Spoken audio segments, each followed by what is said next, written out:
Video like जरूर कर लीजिए और ऐसे वीडियो लगातार फ्री में पाने के लिए चैनल को तुरंत सब्सक्राइब कर लीजिए और बेल आइकन को जरूर टैप कर लीजिए ताकि आगे भी सारे वीडियो आपको मिलते रहे। यूट्यूब में फॉलो करते हैं तो प्लीज ये वाला फ्री टेलीग्राम चैनल जरूर ज्वाइन कर लीजिएगा। सारे नोटिफिकेशन सारे अपडेट यहीं पे आते हैं, ध्यान रखिए। हेलो दोस्तों, आपका स्वागत है यूपीपीएससी बेस्ट ऑनलाइन कोचिंग के इस यूट्यूब चैनल पर। फ्रेंड्स, आज की इस क्लास में हम लोग यूपीपीएससी प्री 2024 के लिए हिस्ट्री के टॉप 500 क्वेश्चन के एक और क्लास को लेकर प्रस्तुत हैं। इस क्लास में हम लोग प्रश्न संख्या 56 से आगे बढ़ेंगे। इससे पहले की क्लास में हम लोगों ने प्रश्न संख्या 55 तक का डिस्कशन कर रखा है। दोस्तों, अगर आपने पहले की वीडियोस नहीं देखी है तो आप प्लेलिस्ट में जाकर जरूर देखिएगा। यह क्लास यूपीपीसीएस के अतिरिक्त आरओ एआरओ या फिर जितने भी वनडे एग्जाम या स्टेट पीसीएस एग्जाम है सबके लिए समान रूप से उपयोगी है। चलिए दोस्तों, शुरू करते हैं अपने आज की इस क्लास को। देखिए, यहाँ पे प्रश्न संख्या 56 दिए।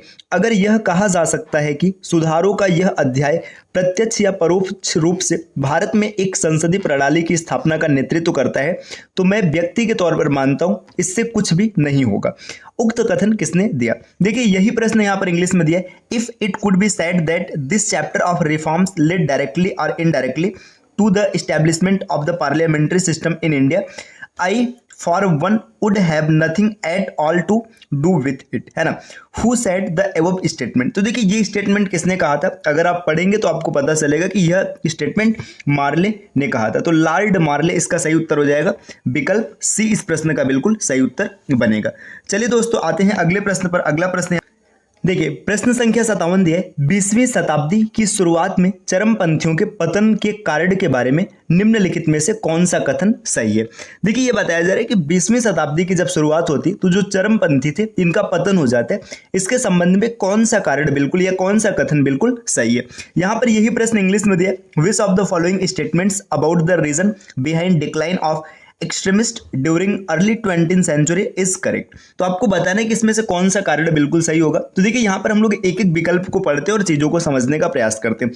पहला पॉइंट दिया, तिलक को दोषी माना गया और 6 साल की सजा सुनाई गई। तो देखिए, इसमें जो बाल गंगाधर तिलक जी है उनको दोषी माना गया था, उनको 6 साल की सजा सुनाई गई थी और साथ में 1000 रुपए का जुर्माना भी लगाया गया था। तो बिल्कुल सही है। तो यहाँ पर ये तो सही है। दूसरा पॉइंट देखिएगा, लाला लाजपत राय की सक्रिय राजनीति से सेवानिवृत्ति। तो जो लाला लाजपत राय थे इन्होंने सेवानिवृत्ति नहीं किया था, मतलब ये रिटायरमेंट नहीं लिए थे। तो ये पॉइंट तो गलत हो जाएगा, है ना। तो अगला पॉइंट क्या दे, अरविंदो विदेश के लिए रवाना हुए। देखिए, उस समय लाला लाजपत राय विदेश के लिए रवाना हुए थे, अरविंदो नहीं। तो ये भी गलत हो जाएगा। अगला पॉइंट है, चरमपंथी एक प्रभावी वैकल्पिक पार्टी का आयोजन करने में सक्षम नहीं थे। तो ये बिल्कुल सही हो जाएगा। यहाँ पर देखें, इस प्रश्न का सही उत्तर बनेगा विकल्प 1 और 4 जहां पर देखने के लिए मिलेगा वही सही होगा। तो इसके हिसाब से प्रश्न संख्या विकल्प संख्या सी इस प्रश्न का बिल्कुल सही उत्तर हो जाएगा। चलिए दोस्तों, आते हैं अगले प्रश्न पर। प्रश्न संख्या 58 नंबर का प्रश्न यहाँ पर क्या दिया? निम्नलिखित 20वीं शताब्दी की शुरुआत में क्रांतिकारी सक्रियता के उद्भव के कारक नहीं थे। Which of the following were the not the factors in emergence of revolutionary activism in early 20th century? आपको बताना है कि 20वीं शताब्दी की शुरुआत में जो क्रांतिकारी सक्रियता थी उसके उद्भव का प्रमुख कारक कौन सा नहीं था? तो अगर इसकी बात करेंगे, देखिए, स्वदेशी आंदोलन और असहयोग आंदोलन। फिर आगे दिया प्रभावी नेतृत्व का अभाव। तो इसमें पूछा है कौन से कारक नहीं थे। तो देखिए, न तो एक ही था और न ही 2 था। तो इसका सही उत्तर हो जाएगा विकल्प डी। चलिए, आते हैं अगले प्रश्न पर। नेक्स्ट अगला क्वेश्चन यहाँ पर दिया प्रश्न संख्या 59 में दिया, खुदीराम बोस के संबंध में निम्नलिखित में से कौन सा कथन सही है? आपको बताना है कि खुदीराम बोस के संबंध में कौन सा फैक्ट यहाँ पर सही दिया है। तो चलिए देखते हैं इसी को इंग्लिश में किस प्रकार से दिया। Which of the following statements with respect to Khudiram Bose is correct? अब देखिए, बात करेंगे अगर खुदीराम बोस के बारे में तो यहाँ पर क्या क्या दिया है पहले इसको समझते हैं। देखिए, सबसे पहला पॉइंट यहाँ पर दिया, बोस को फांसी दिए जाने वाले सबसे कम उम्र के शहीद होने के लिए जाना जाता है। देखिए, जो खुदीराम बोस जी है इनको फांसी दिया गया था और ये सबसे कम उम्र में शहीद होने वाले व्यक्ति के रूप में जाने जाते हैं। तो ये तथ्य बिल्कुल सही है ना, ये एकदम सही तथ्य है। यहाँ पर यही इंग्लिश में है, Bose is known to be youngest martyrs to be hang, मतलब जिन्हें लटका करके मृत्यु दंड दिया गया था वो बोस थे। बिल्कुल सही है। दूसरा है, बोस ने जज किंग्सफोर्ड को ले जाने वाली गाड़ी पर बम फेंका था। देखिए, बोस ने क्या किया था, बोस थे और इनके साथ और भी थे, प्रफुल्ल चाकी थे, है ना। इन्होंने क्या किया था, मुजफ्फरपुर में मतलब क्या एक न्यायाधीश थे, न्यायाधीश का नाम था किंग्सफोर्ड, इनके गाड़ी पर बम फेंक दिया था। लेकिन दुर्भाग्य था कि किंग्सफोर्ड उस गाड़ी में नहीं था, है ना, तो इस वजह से उसकी मृत्यु नहीं होती, तो बम फेंक दिए थे। बिल्कुल सही है। फिर आगे दिया, बोस अलीपुर षड्यंत्र केस में आरोपी थे। तो अलीपुर षड्यंत्र केस में आरोपी नहीं थे, वो कहाँ के आरोपी थे? इन्होंने मुजफ्फरपुर में क्या किया था? बम फेंका था गाड़ी पर, जज के गाड़ी पर। तो ये वाला गलत हो जाएगा। देखिए पहला और दूसरा, तो जिसमें पहला और दूसरा मिलेगा उसका सही उत्तर बनेगा। तो इस प्रश्न का सही उत्तर विकल्प डी हो जाएगा। चलिए दोस्तों आते हैं अगले प्रश्न पर। प्रश्न संख्या 60 में क्या दिया है? निम्नलिखित में से कौन सही ढंग से मेल नहीं खाता है? आपको बताना है कि इसमें से कौन सही ढंग से मेल नहीं खाता है। तो चलिए देखते हैं कौन सही ढंग से मेल नहीं खाता है। देखिए लिखा है अलीपुर षड्यंत्र केस। अभी यहाँ पे प्रफुल्ल चाकी दिया।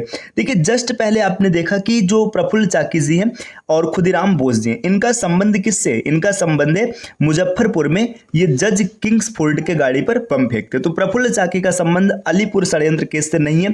तो यहाँ पर देखिए इसमें पूछा है कौन सही ढंग से मेल नहीं खाता, तो ये तो सही ढंग से मेल नहीं खाता है, मतलब ये उत्तर में शामिल होगा। अगला देखिए इसमें क्या दिया? दिल्ली षड्यंत्र का मामला। अब दिल्ली षड्यंत्र का मामला इसमें दिया अरबिंदो घोष, है ना।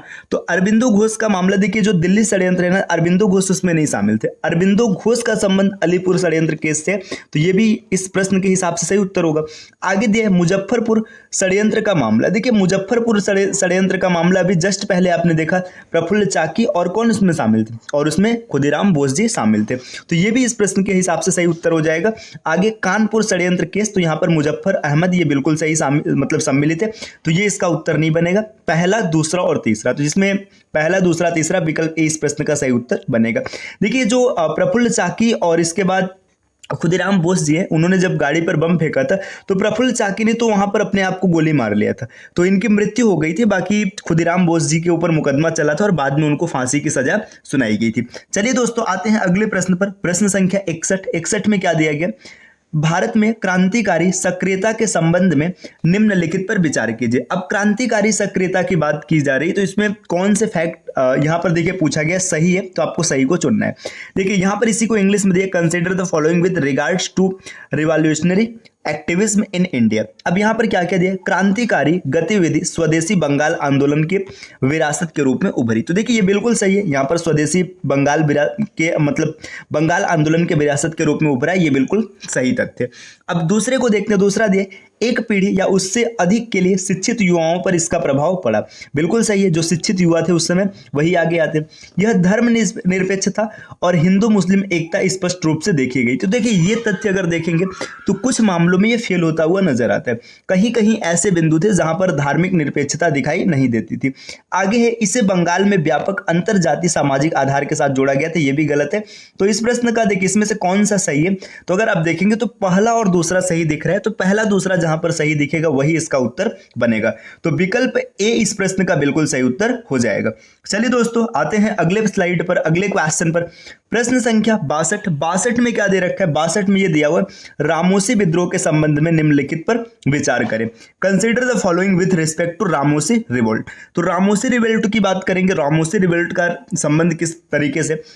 इसने देखिए इसमें आपको बताना है कौन सा सही होगा। इसने सशस्त्र विद्रोह को उकसाकर अंग्रेजों से देश को छुटकारा पाने का लक्ष्य रखा। देखिए रामोसी विद्रोह, इसका संबंध महाराष्ट्र से, इसमें सशस्त्र विद्रोह था, इसमें संचार लाइनों को बाधित किया गया था। तो ये भी बिल्कुल सही हो जाएगा, संचार लाइनों को बाधित किया गया था। यह विदेशी भूमि से दान के माध्यम से अपनी गतिविधियों के लिए धन जुटाने की उम्मीद करता था। देखिए जब सीधी सी बात है सशस्त्र विद्रोह है तो यहाँ पर दान की कोई उम्मीद नहीं रखेगा। सशस्त्र विद्रोह मतलब लूटपाट किया जाएगा, तो ये तथ्य गलत हो जाएगा। तो इसमें 62 में पहला और दूसरा ये इस प्रश्न का सही उत्तर बनेगा, तो विकल्प डी इस प्रश्न का सही उत्तर हो जाएगा। चलिए दोस्तों आते हैं नेक्स्ट अगले स्लाइड पर। प्रश्न संख्या 63 में दिया मित्र मेला किसके द्वारा आयोजित किया गया था? मित्र मेला वाज ऑर्गेनाइज्ड बाय। तो मित्र मेला का संबंध किससे? तो मित्र मेला का संबंध है सावरकर बंधुओं से। तो देखिए इसमें सावरकर बंधु आएंगे तो बीडी सावरकर और उनके भाई जी होंगे, तो इसका सही उत्तर हो जाएगा विकल्प ए। चलिए आते हैं अगले प्रश्न पर। प्रश्न संख्या 64 में क्या दिया? निम्नलिखित में से पंजाब में उग्रवाद बढ़ने के कारण थे। Which of the following were the causes of rise in extremism इन पंजाब। अब आपको बताना है कि पंजाब में जो उग्रवाद बढ़ा था ये कैसे बढ़ा। तो देखिए बार बार अकाल पड़ना ये प्रमुख कारण था, है ना। तो अकाल पड़ने की वजह से बढ़ा था। दूसरा देखिए भू राजस्व में वृद्धि। देखिए भाई भू राजस्व में वृद्धि यही सबसे प्रमुख कारण था जहां पूरे भारत में उग्रवाद हुआ था। पूरे भारत की जनता अंग्रेजों के विरुद्ध एकजुट हो गई थी। देखिए सांप्रदायिक शोर, तो ये इस प्रश्न का कोई सही तार्किक उत्तर नहीं बनेगा। बंगाल की घटनाओं से प्रेरित होना, मतलब बंगाल की घटनाओं से प्रेरित हुए थे। इसके अतिरिक्त और भी भी कई कारण थे, जैसे सिंचाई कर हो गया था, है ना। अब जमींदारों द्वारा जमींदार जो थे गरीबों का शोषण कर रहे थे, तो इसमें और भी कारण हैं शामिल, लेकिन यहाँ पर जो प्रश्न में दिया गया तो इसके अनुसार विकल्प डी इस प्रश्न का सही उत्तर हो जाएगा। चलिए दोस्तों आते हैं अगले स्लाइड पर। अगला प्रश्न संख्या 65। देखिए इसमें दे रखा है निम्नलिखित में कौन सही तरीके से मेल नहीं खाता है। आपको यह बताना है कि कौन सही तरीके से मेल नहीं खाता है। देखिए श्याम जी कृष्ण वर्मा भारती समाजशास्त्री थे, बिल्कुल सही में है ना। आगे मदन लाल ढींगरा करजन वैली, ये भी बिल्कुल सही मेल खाता है। देखिए बीडी सावरकर वंदे मातरम, तो बीडी सावरकर का वंदे मातरम से कोई संबंध नहीं, ये गलत हो जाएगा। मैडम कामा मतलब भिकाजी कामा मैडम जो थी, नासिक षड्यंत्र केस से इनका भी कोई संबंध नहीं, तो ये भी बिल्कुल गलत हो जाएगा। तो इसमें कौन मेल नहीं खाता है, तो मेल नहीं खाता है तीसरा और चौथा, तो ये इसका सही उत्तर बनेगा विकल्प सी। तो दोस्तों आज की क्लास में हम लोगों ने 10 प्रश्नों का डिस्कशन किया। इस प्रकार की क्लासेस आपको निरंतर मिलती रहेगी। इसके लिए आपको यूपीपीएससी बेस्ट ऑनलाइन कोचिंग के इस यूट्यूब चैनल को सब्सक्राइब करना है।